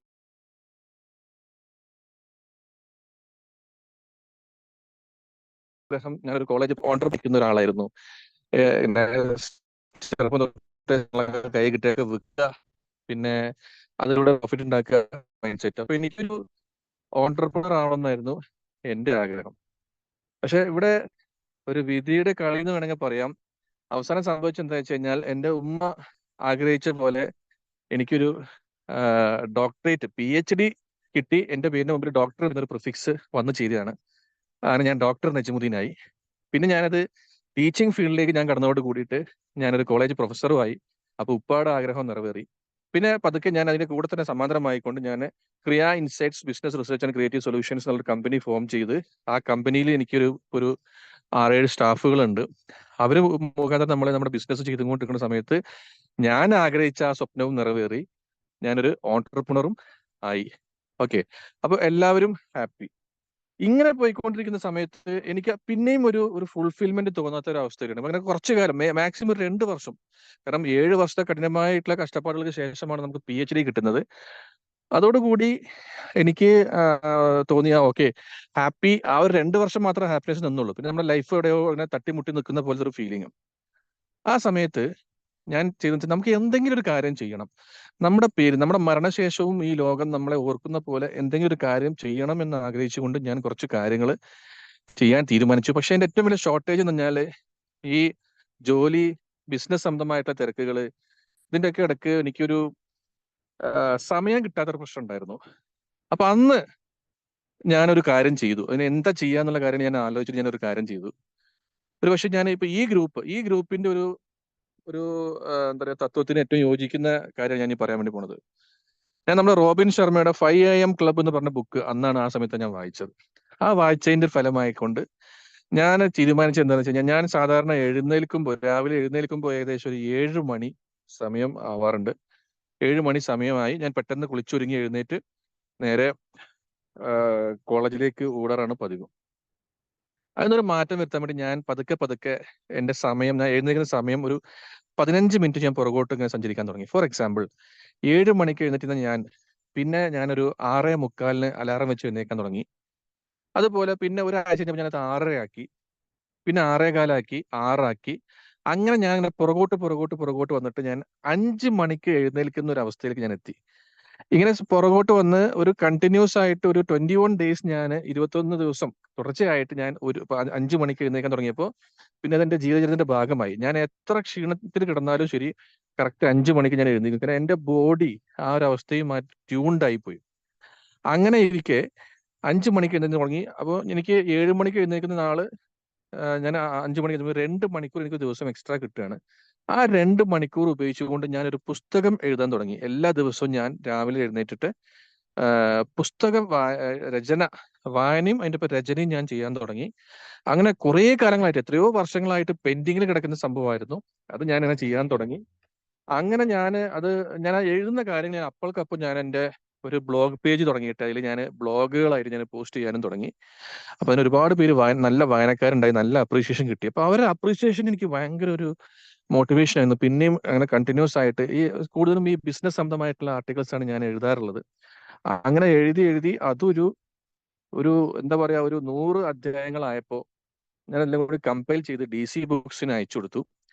DC ബുക്സ് ഒരു 2 വർഷം മുമ്പ് അവരത് പരിശോധിച്ചിട്ട് പറഞ്ഞു, നിങ്ങളുടെ പുസ്തകം കൊള്ളാം, ഞങ്ങളത് പ്രസിദ്ധീകരിക്കാൻ വേണ്ടി എടുക്കുകയാണ് എന്ന് സമ്മതിച്ചു. അതിനുശേഷം പല ഘട്ടങ്ങളിലൂടെ പോയി അതിന്റെ കറക്ഷൻസും പിന്നെ ഇംപ്രൂവ്മെന്റും കാര്യങ്ങളൊക്കെ ചെയ്ത് എഡിറ്റിംഗ് ഒക്കെ ചെയ്തു. ഇപ്പോൾ ഇൻഷാ അള്ളാ ഈ വരുന്ന ഡിസംബറിൽ ആ പുസ്തകം പുറത്ത് ഇറങ്ങുന്നതാണ് ഇപ്പോൾ ലാസ്റ്റ് കിട്ടിയ ഇൻഫർമേഷൻ. വരുന്ന വർഷം 2025 ജനുവരിയിൽ കോഴിക്കോട് വെച്ച് നടക്കുന്ന കേരള ലിറ്ററേച്ചർ ഫെസ്റ്റിവൽ, KLF എന്ന് പറയും. DC ബുക്സിന്റെ എല്ലാ വർഷവും നടക്കുന്ന പ്രോഗ്രാമാണ്. ഈ KLF-ൽ വെച്ചിട്ട് ഈ പുസ്തകം റിലീസ് ചെയ്യാനും ആണ് പ്ലാൻ ഉള്ളത്. അതേപോലെ ഞാൻ ഈ പുസ്തകത്തിന്റെ പണി കഴിഞ്ഞു, ഞാനത് DC ബുക്സിന് അയച്ചു കൊടുത്തു. DC ബുക്സ് അത് അക്സെപ്റ്റ് ചെയ്തതിന് ശേഷം പിന്നുള്ള സമയം എനിക്കത് ഭയങ്കര ഇൻസ്പിറേഷൻ ആയി. കാരണം നമ്മൾ ചെയ്താൽ അതിന് ഫലം ലഭിക്കുന്നുണ്ടെന്ന് മനസ്സിലായി. അപ്പൊ ഞാൻ ചെയ്ത കാര്യം എന്താണെന്ന് വെച്ച് കഴിഞ്ഞാൽ, ഞാൻ പിന്നെ വീണ്ടും ഒരു ബുക്ക്, പുതിയൊരു ഒരു ബിസിനസ്, അതായത് ഇതുവരെ ആരും ചെയ്യാത്തൊരു ടോപ്പിക്കിൽ, അതായത് ബിസിനസ്സിൽ വിജയിപ്പിക്കാൻ വേണ്ടിയിട്ട് ലോകത്തിലെ പല പ്രമുഖ ബ്രാൻഡുകൾ ചെയ്ത ചില കാര്യങ്ങൾ, ആ കാര്യങ്ങളെ വെച്ചുകൊണ്ട് ഞാനൊരു പുസ്തകം വീണ്ടും എഴുതാൻ തുടങ്ങി. അത് എഴുതി ഞാനത് അയച്ചു കൊടുത്തു. ഇത്തവണ ഞാനത് അയച്ചു കൊടുത്തത് മാതൃഭൂമി ബുക്സിനായിരുന്നു. മാതൃഭൂമി ബുക്സ് അത് വെറും ഒരു 1.5 മാസം സമയം കൊണ്ട് തന്നെ അവർ പറഞ്ഞു പുസ്തകം കൊള്ളാം, നമുക്കത് പ്രസിദ്ധീകരിക്കാമെന്ന് പറഞ്ഞു. അങ്ങനെ അതും ധാരണയായി. അപ്പൊ ആ പുസ്തകം 2025 ഏകദേശം ഒരു മാർച്ച് ഏപ്രിലൊക്കെ ആയിട്ട് പുറത്തിറങ്ങാനുള്ള സാധ്യതയുണ്ട്. അത് അവര് ഷാർജ ഇന്റർനാഷണൽ ബുക്ക് ഫെയർ വെച്ചിട്ടാണ് റിലീസ് ചെയ്യാനുള്ള പ്ലാൻ ചെയ്തിട്ടുള്ളത്. അപ്പോ അങ്ങനെ പോയിക്കൊണ്ടിരിക്കുകയാണ്. അത് കഴിഞ്ഞപ്പോൾ ഞാനിപ്പോ എന്റെ അടുത്ത പുസ്തകം, ഞാൻ ചെറുതും വലുതായിട്ടുള്ള കുറച്ച് പുസ്തകങ്ങൾ, ഏകദേശം 7ഓളം പുസ്തകങ്ങൾ ഞാൻ എഴുതിയിട്ടുണ്ടെങ്കിൽ പോലും ഈ 2 പുസ്തകങ്ങൾ എനിക്ക് കിട്ടിയ ഒരു ഊർജ്ജം വളരെ വലുതായിരുന്നു. എനിക്ക് എന്നെ പഠിപ്പിച്ച പാഠങ്ങൾ ഒരുപാട് വലിയ പാഠങ്ങളായിരുന്നു. അതുകൊണ്ട് ഇപ്പൊ ഞാനിപ്പോ എന്റെ മൂന്നാമത്തെ എന്ന് പറയാൻ പറ്റില്ല, ശരിക്കും പറഞ്ഞാൽ എന്റെ 8ാമത്തെ പുസ്തകം എന്ന് വേണം പറയാൻ. ആ 8ാമത്തെ പുസ്തകം ഞാൻ എഴുതിക്കൊണ്ടിരിക്കുകയാണ്. അപ്പോ ഞാൻ ഇങ്ങനെയൊക്കെ ചെയ്യാൻ തുടങ്ങിയപ്പോ എനിക്ക് PhD കിട്ടിയ സമയത്ത് ഉണ്ടായിരുന്ന റെക്കഗ്നേഷനേക്കാളും വലുതായിരുന്നു ഒരു ഓഥറായിട്ട് നമ്മള് ബ്ലോഗുകൾ എഴുതുന്നു, ബ്ലോഗ് പോസ്റ്റ് എഴുതുന്നു, ജനങ്ങൾക്ക് ഉപകാരപ്രദമായിട്ട് ഒരുപാട് കോണ്ടന്റുകൾ പങ്കുവെക്കുന്നു ഓൺലൈനിൽ. അപ്പൊ കിട്ടിയ ഒരു ഇൻസ്പിറേഷൻ വളരെ വലുതായിരുന്നു. ഒരുപാട് പബ്ലിസിറ്റി കിട്ടി. എന്നെ ഡോക്ടർ നജമുദ്ദീൻ എന്ന് പറഞ്ഞൊരു വ്യക്തിയെ ഒന്ന് ബ്രാൻഡ് ചെയ്യാൻ എനിക്കത് ഒരുപാട് ഉപകാരപ്പെട്ടു. അപ്പൊ ഞാൻ പറഞ്ഞു വരുന്ന സംഭവം എന്താ വെച്ചിട്ടുണ്ടെങ്കിൽ, ഞാൻ എല്ലാ ദിവസത്തെയും പോലെ കറക്റ്റ് 7 മണിക്ക് എഴുന്നേറ്റ് കൊണ്ടേയിരുന്നെങ്കിൽ എനിക്ക് ഈ അച്ചീവ്മെന്റ്സ് ഒന്നും ഉണ്ടാവുമായിരുന്നില്ല. ഞാൻ ഒരു ഉറച്ച തീരുമാനം എടുത്ത് തന്നെ സ്വയം ഫൈൻ ട്യൂൺ ചെയ്ത് 7 മണിക്ക് എഴുന്നേറ്റുന്ന അവസ്ഥയിൽ ഞാൻ പതുക്കെ പുറകോട്ട് സഞ്ചരിച്ച് 5 മണിക്ക് എഴുന്നേക്കാൻ ശീലിക്കുകയും ആ 2 മണിക്കൂർ എക്സ്ട്രാ എന്റെ ജീവിതത്തിൽ ലഭിക്കുകയും ചെയ്തപ്പോഴാണ് എനിക്ക് ഇത്രയും മാറ്റങ്ങൾ എനിക്ക് ഉണ്ടായത്. അപ്പോൾ നിങ്ങളോട് എല്ലാവരോടും പറയാനുള്ള ഒരു കാര്യം അതാണ്. ഫോർ എക്സാമ്പിൾ, ഒരു ദിവസം 2 മണിക്കൂർ നേരത്തെ എഴുന്നേറ്റ് കഴിഞ്ഞാൽ നമുക്ക് ഒരു വർഷത്തിൽ 1 മാസം എക്സ്ട്രാ കിട്ടുമെന്ന് പറയാറുണ്ട്. അതായത് 2 മണിക്കൂറെ ഇൻറ്റു 30 ഒന്ന് കണക്കൂട്ടി നോക്കുക. അപ്പൊ എത്ര വെച്ചാൽ 60 മണിക്കൂർ. ആ 60 ഇൻറ്റു 12 ആ ഒരു, അപ്പൊ 365. 365 നിന്ന് നമ്മൾ പിന്നെ അതിന് 12 കൊണ്ട് വീണ്ടും ഹരിച്ചു കഴിഞ്ഞാൽ നമുക്ക് കിട്ടുന്നത് 1 മാസമാണ്. അപ്പോൾ 30 ഡേയ്സ്, 30 ഒരു ദിവസം കണ്ടിന്യൂസ് ആയിട്ട് നമ്മളൊരു നേരത്തെ എഴുന്നേറ്റ് കഴിഞ്ഞാൽ നമുക്ക് ഒരു വർഷത്തിൽ 1 മാസം എക്സ്ട്രാ കിട്ടുമെന്ന് പറയുമ്പോൾ ഒന്ന് ആലോചിച്ച് നോക്കിയാൽ മണിക്കൂറുകളുടെ വില. അപ്പൊ നമുക്ക് നമ്മുടെ സമയത്തിനെ വളരെ ജുഡീഷ്യസ് ആയിട്ട് ഉപയോഗിക്കാൻ പറ്റണം. അങ്ങനെ ഉപയോഗിച്ച് വരുമ്പോഴാണ് നമുക്ക് ഒരുപാട് നല്ല കാര്യങ്ങൾ ചെയ്യാൻ പറ്റുക. ഈ സമയം ഇല്ലാതെ നമ്മൾ തോന്നലാണ്. പിന്നെ രാവിലെ ദിവസം നിങ്ങൾ ചെയ്യേണ്ട ഒരു കാര്യം, 1-2 ടിപ്പ് കൂടി പറഞ്ഞ് ഞാനിത് എന്റെ സ്പീച്ച് ഞാൻ അവസാനിപ്പിക്കാം. പ്രത്യേകം ശ്രദ്ധിക്കേണ്ട കാര്യം എന്താണെന്ന് വെച്ച് കഴിഞ്ഞാൽ, രാവിലെ എഴുന്നേറ്റ് കഴിഞ്ഞാൽ ചെയ്യേണ്ട ആദ്യം കാര്യങ്ങൾ പറയാം. നമ്മൾ എഴുന്നേൽക്കുമ്പോൾ തന്നെ നമ്മൾ ബെഡ് സെറ്റ് ചെയ്യുക എന്നുള്ളതൊന്ന് ശീലിക്കുക. എന്റെ ലൈഫിൽ വലിയൊരു ടേണിംഗ് പോയിന്റ് ആയ സംഭവം അതായിരുന്നു. നമ്മൾ സാധാരണ എന്റെ ബെഡ് ഞാൻ മേക്കപ്പ് ചെയ്യാറുള്ളത് എപ്പോഴാന്ന് വെച്ച് കഴിഞ്ഞാൽ കിടക്കാൻ പോകുമ്പോഴായിരുന്നു. അപ്പൊ നമ്മുടെ മൈൻഡും ശരീരവും ഉറക്കത്തിലേക്ക് പാകപ്പെട്ട് ഇങ്ങനെ കിടക്കിലേക്ക് നമ്മൾ വീഴാൻ വേണ്ടി പോകുന്ന സമയത്ത് നമ്മൾ ബെഡ് വിരി നേരാക്കാനും കുടഞ്ഞിടാനും തലയാണ നേരാക്കാനൊക്കെ വെച്ച് കഴിഞ്ഞാൽ എന്താ സംഭവിക്കാന്ന് വെച്ച് കഴിഞ്ഞാൽ, നമ്മുടെ മൈൻഡ് അലേർട്ട് ആകും, നമ്മുടെ ഉറക്കം ഒന്ന് പോകും, ബ്രേക്ക് ആകും. നമ്മൾ എന്തെങ്കിലും ഒരു പ്രവൃത്തിയിൽ ഏർപ്പെടുമ്പോൾ നമ്മുടെ മൈൻഡ് അലേർട്ട് ആകും, ബ്രെയിൻ ഒന്നും കൂടി ആക്റ്റീവ് ആകും. അപ്പൊ നമ്മുടെ ഉറക്കം പോകും, പിന്നെയും കുറെ സമയം എടുക്കും ഉറങ്ങാൻ. അതേ സമയത്ത് നേരെ കിടന്ന് ചെന്നാണ്ട് ഉറങ്ങാവുന്ന പാകത്തിലേക്ക് നമ്മുടെ ബെഡ് നമ്മൾ നേരത്തെ സെറ്റ് ചെയ്ത് വെച്ചിട്ടുണ്ടായിരിക്കണം. അപ്പൊ ഞാനിപ്പോ ചെയ്യുന്നത് എന്താണെന്ന് വെച്ച് കഴിഞ്ഞാൽ, എപ്പോഴും എഴുന്നേറ്റ് കഴിഞ്ഞാൽ ഉടനെ തന്നെ ഞാൻ എന്റെ ബെഡ് റെഡിയാക്കി സെറ്റ് ചെയ്ത് വെച്ചിട്ട് ഞാൻ പിന്നെ എന്ത് ചെയ്യും, അടുത്ത കാര്യങ്ങളിലേക്ക് പോവുള്ളൂ. ഓക്കെ, എഴുന്നേറ്റ് കഴിഞ്ഞാൽ നമ്മൾ ചെയ്യേണ്ട കാര്യങ്ങളെ ഞാൻ 3 തിരിക്കുന്നുണ്ട്. അത് നിങ്ങൾക്ക് ഞാൻ ഈ പറയാൻ പോകുന്ന കാര്യങ്ങൾ നിങ്ങൾക്ക് ഉപകാരപ്പെടുന്നു വിശ്വസിക്കുന്നു. ഞാൻ കഴിഞ്ഞ ഒരു 3 വർഷത്തോളം ഏകദേശം കൃത്യമായി പറഞ്ഞാൽ കൊറോണ സമയം തൊട്ട് ഞാൻ ഇങ്ങനെയാണ് ചെയ്തു വരുന്നത്. അതിങ്ങനെയാണ് 3 കാര്യങ്ങൾ. സ്പൈ തിയറി എന്ന് ഞാൻ അതിന് പേരിട്ടുള്ളത്. SPI theory, spy theory. First, എഴുന്നേറ്റ പാടെ നമ്മൾ ചെയ്യേണ്ട കാര്യം സ്പിരിച്വൽ ആയിട്ടുള്ള കാര്യങ്ങൾ ചെയ്യുക എന്നുള്ളതാണ്. നിങ്ങൾ എത്ര പേര് ഇതിലെ ദൈവവിശ്വാസമുള്ള ആൾക്കാരുണ്ടെന്ന് എനിക്ക് അറിയില്ല. എങ്കിൽ പോലും നമ്മൾ എന്ത് ദൈവത്തെയാണ് വിശ്വസിക്കുന്നത്, ആ ദൈവത്തിനെ ജസ്റ്റ് ഒരു താങ്ക്സ് പറയുക. ഒരു താങ്ക്സ് പറഞ്ഞുകൊണ്ട് എഴുന്നേൽക്കുക. നമ്മൾ സാധാരണ എല്ലാവരും ചെയ്യുന്ന കാര്യം ഉണ്ടാകുന്നുണ്ട്. നമ്മൾ അലാറം വെച്ച് കിടക്കും, അലാറം അടിച്ചാൽ പാടെ നമ്മൾ പറയും അയ്യേ നാശം, അപ്പോഴത്തേക്ക് നേരം വെളുത്തു, കുറച്ചുകൂടി ഉറങ്ങാൻ പറ്റിയിരുന്നെങ്കിൽ എന്നൊക്കെ ചിന്തിക്കും. പക്ഷെ നമ്മൾ എപ്പോഴും ചിന്തിക്കേണ്ടത് വെച്ചിട്ടുണ്ടെങ്കിൽ, നമ്മളെ പോലെ എത്രയോ ആളുകളുണ്ട് തലേ ദിവസം നമ്മളെ പോലെ ഭക്ഷണമൊക്കെ കഴിച്ച് വീട്ടിൽ ഉറങ്ങാൻ വേണ്ടി കിടന്നിട്ട് രാവിലെ ആയപ്പോ മരണത്തിന്റെ ഒരു വിളി കാരണം അവർക്ക് ആ ഉറക്കം വിട്ട് എഴുന്നേക്കാൻ കഴിയാതെ പോയ എത്രയോ ആളുകൾ നമുക്കുണ്ട്. പക്ഷെ ദൈവം സഹായിച്ച് ഞാനും നിങ്ങളൊക്കെ ഇന്ന് ഉണരാനും ഇത് കേട്ടുകൊണ്ടിരിക്കാനുള്ള ഭാഗ്യം നമുക്ക് എല്ലാവർക്കും ലഭിക്കുകയുണ്ടായി. അതുകൊണ്ട് ആ ഉണരാനുള്ള ഒരു ദിവസം നമുക്ക് എക്സ്ട്രാ തന്ന ദൈവത്തിനോട് നന്ദി പറഞ്ഞുകൊണ്ട് നമ്മൾ എഴുന്നേൽക്കുക എന്നുള്ളത് ഒരു നല്ല കാര്യമാണ്. ഞാൻ എല്ലാ ദിവസവും ഞാൻ എഴുന്നേറ്റ് ഞാൻ ഈ വീതിയൊക്കെ നേരാക്കി എൻ്റെ ബെഡ് സെറ്റ് ചെയ്തതിനു ശേഷം നേരെ പോയി ചെയ്യുന്ന കാര്യം ഫുള്ള് ഒന്ന് ഫ്രഷ് ആയിട്ട് ഞാൻ നേരെ ചെയ്യുന്നത് ഒന്ന് നിസ്കരിക്കുക, സുബഹി നിസ്കരിക്കുക എന്നുള്ളതാണ്. സുബഹി അത്ര ഞാനത് വേസ്റ്റ് ആക്കി കളയാറില്ല. അതുപോലെ കുറച്ചു നേരം ഖുറാനൊക്കെ ഓതി ഇരുന്ന് ഒരു അരമണിക്കൂർ മാക്സിമം സമയം അങ്ങനെ സ്പെൻഡ് ചെയ്തതിന് ശേഷം പിന്നെ രണ്ടാമത് അത് സ്പിരിച്വൽ എന്ന് പറയും. നിങ്ങൾ എന്ത് ദൈവത്തിൽ വിശ്വസിക്കുന്ന ആളും ആവട്ടെ, ആ ദൈവവുമായിട്ട് നിങ്ങളുടെ മതവിശ്വാസവുമായി ബന്ധപ്പെട്ട കാര്യങ്ങൾ ചെയ്യുക, ശ്രമിക്കാം. ഓക്കെ, അപ്പൊ ഇനി ദൈവവിശ്വാസമുള്ള ആൾക്കാർക്ക് വേണമെങ്കിൽ നമുക്ക് നേരിട്ടിട്ട് രണ്ടാമത്തെ പറഞ്ഞ ആ ഒരു വിഷയത്തിലേക്ക് നിങ്ങൾക്ക് കടക്കാവുന്നതാണ്. രണ്ടാമത്തെ ഘട്ടം, ഫസ്റ്റ് നമ്മൾ പറഞ്ഞു സ്പിരിച്വൽ എന്ന് പറഞ്ഞു. രണ്ടാമത്തെ ഘട്ടം എന്ന് പറയുന്നത് ഫിസിക്കൽ എന്നാണ് ഞാൻ പറയുക. ഫിസിക്കൽ എന്ന് പറഞ്ഞു കഴിഞ്ഞാൽ നമ്മുടെ ശാരീരികമായിട്ട് വ്യായാമങ്ങൾ, എന്തെങ്കിലും ഒരു എക്സസൈസ് നമ്മൾ ചെയ്യേണ്ടത് വളരെ നിർബന്ധമാണ്. നമ്മൾ ഒന്നുകിൽ ഒരു ജോഗിങ്ങോ അല്ലെങ്കിൽ സൈക്ലിങ്ങോ സ്വിമ്മിങ്ങോ യോഗ, മെഡിറ്റേഷൻ പോലുള്ള, ഇപ്പോൾ ഈ സെഷന് മുമ്പ് ഉണ്ടായിരുന്ന യോഗ എന്നൊക്കെ പറഞ്ഞാൽ അത് ഫിസിക്കൽ നമ്മൾ പറയുകയാണെങ്കിൽ പോലും ഫിസിക്കലിന് മാത്രമല്ല, അപ്പുറത്തേക്ക് നമ്മുടെ മനസ്സിന്റെ ഒരുപാട് അറകളിലേക്ക് കയറി ചേർന്ന് അതിനൊക്കെ ഉത്തേജിപ്പിക്കാൻ കഴിവുള്ള ഒരു വലിയൊരു മാന്ത്രിക ശക്തിയുള്ള സംഭവമാണ് ഈ യോഗ, മെഡിറ്റേഷൻ എന്നൊക്കെ പറയുന്നത്. അപ്പൊ അതൊക്കെ വളരെ ധന്യാത്മകമായിട്ട് നിങ്ങൾ ചെയ്യുക, സിൻസിയർ ആയിട്ട് ചെയ്യുക. അപ്പൊ ഫിസിക്കൽ, നമ്മൾ സ്പിരിച്വൽ പറഞ്ഞു, അത് ദൈവത്തിന് വേണ്ടിയുള്ളതാണ്. ഫിസിക്കൽ നമ്മുടെ ശരീരത്തിന് വേണ്ടിയുള്ള കാര്യങ്ങളാണ്. പിന്നെ തേർഡ് നിങ്ങൾ ചെയ്യുന്നത് ഇന്റലക്ച്വൽ. ഇന്റലക്ച്വൽ എന്ന് പറഞ്ഞാൽ എന്തെങ്കിലും വായിക്കുക, പേപ്പർ വായിക്കണമെങ്കിൽ ഇപ്പൊ ന്യൂസ് പേപ്പർ വായിക്കുക, പുസ്തകങ്ങൾ വായിക്കുക, മാഗസിൻസ് വായിക്കുക, എന്തെങ്കിലും വായനയ്ക്ക് വേണ്ടി നമ്മൾ ഒരു ദിവസം മിനിമം 1 മണിക്കൂറെങ്കിലും മാറ്റി വെക്കണം എന്നുള്ളതാണ് എൻ്റെ ഒരു കാഴ്ചപ്പാട്. 1 മണിക്കൂർ, 24 മണിക്കൂർ നമുക്ക് ദൈവം തന്നിട്ടുണ്ട്. അതിൽ 1 മണിക്കൂർ നമുക്ക് നമ്മുടെ ഒരു അറിവ് വർദ്ധിപ്പിക്കാനും ബുദ്ധി വികസിപ്പിക്കാനും വേണ്ടി നമുക്ക് മാറ്റി വെച്ചൂടെ? ഞാനീ പറയുന്നത്, നമ്മൾ ഈ യൂട്യൂബിലോ മറ്റോ ഒരുപാട് സമയം സോഷ്യൽ മീഡിയയിൽ വളരെ സമയം നമ്മൾ വേസ്റ്റ് ആക്കാറുണ്ട്. അതിന് പകരം എന്തെങ്കിലും വായിക്കുന്ന ഒരു ശീലം രാവിലെ തുടങ്ങുക. അത് പത്രമായ പോലും എന്തെങ്കിലും ഒരു സംഭവം എടുത്ത് നമ്മൾ വായിക്കാൻ നമ്മൾ തുടങ്ങുക. ഒരു അറിവും ചെറുതല്ല. നമുക്ക് കിട്ടുന്ന വായനയിലൂടെ കിട്ടുന്ന ഒരു അറിവുകൾ നമുക്കതിന്റെ വില മനസ്സിലാവില്ല. പക്ഷെ കുറച്ച് കഴിയുമ്പോൾ നമുക്കത് മനസ്സിലാവും, നമുക്ക് എത്രത്തോളം ഉപകാരപ്പെട്ടു എന്നുള്ളത്. വായിക്കുക. അപ്പോൾ ഈ 3 കാര്യങ്ങളാണ് എനിക്ക് പറയാനുള്ളത്. ഒന്ന്, സ്പിരിച്വൽ ആയിട്ടുള്ള കാര്യങ്ങൾ ചെയ്തുകൊണ്ട് ഒരു ദിവസം തുടങ്ങുക. സെക്കൻഡ്, ഫിസിക്കൽ ആയിട്ടുള്ള കാര്യങ്ങൾ ചെയ്തുകൊണ്ട് തുടങ്ങുക. മൂന്നാമത്തത്, ഇന്റലക്ച്വൽ ആയിട്ടുള്ള കാര്യങ്ങൾ ചെയ്തുകൊണ്ട് തുടങ്ങുക. നാലാമത് എനിക്കൊരു കാര്യം കൂടി കൂടി കൂട്ടിച്ചേർത്ത് പറയാനുള്ളതെന്ന് വെച്ച് കഴിഞ്ഞാൽ, നമുക്ക് വേണമെങ്കിൽ അന്ന് ചെയ്യേണ്ട കാര്യങ്ങളെ ഒരു ടു ഡു ലിസ്റ്റ് ക്രിയേറ്റ് ചെയ്യുക. ഈ ദിവസം ഞാൻ ചെയ്യേണ്ട കാര്യങ്ങൾ ഇന്നതൊക്കെയാണ് എന്ന് ഒരു ടു ഡു ലിസ്റ്റ് ക്രിയേറ്റ് ചെയ്യുക. ഇപ്പൊ എന്റെ ഫോണിൽ, ഇപ്പൊ നമ്മൾ പൊതുവേ ആൻഡ്രോയിഡ് ഫോണുകളിൽ, ഇപ്പോൾ സാംസങ്ങിന്റെ ഒക്കെ ഫോണാണെങ്കിൽ അതിൽ സാംസങ് നോട്ട്സ് പോലത്തെ ആപ്ലിക്കേഷൻസ് ഒക്കെ ഉണ്ടാവാറുണ്ട് ഇൻബിൽട്ട് ആയിട്ട്. അപ്പൊ അതിൽ പോയിട്ട് നമ്മൾ അന്ന് ചെയ്യേണ്ട കാര്യങ്ങളുടെ ഒരു ടു ഡു ലിസ്റ്റ് ഉണ്ടാക്കി വെക്കുക.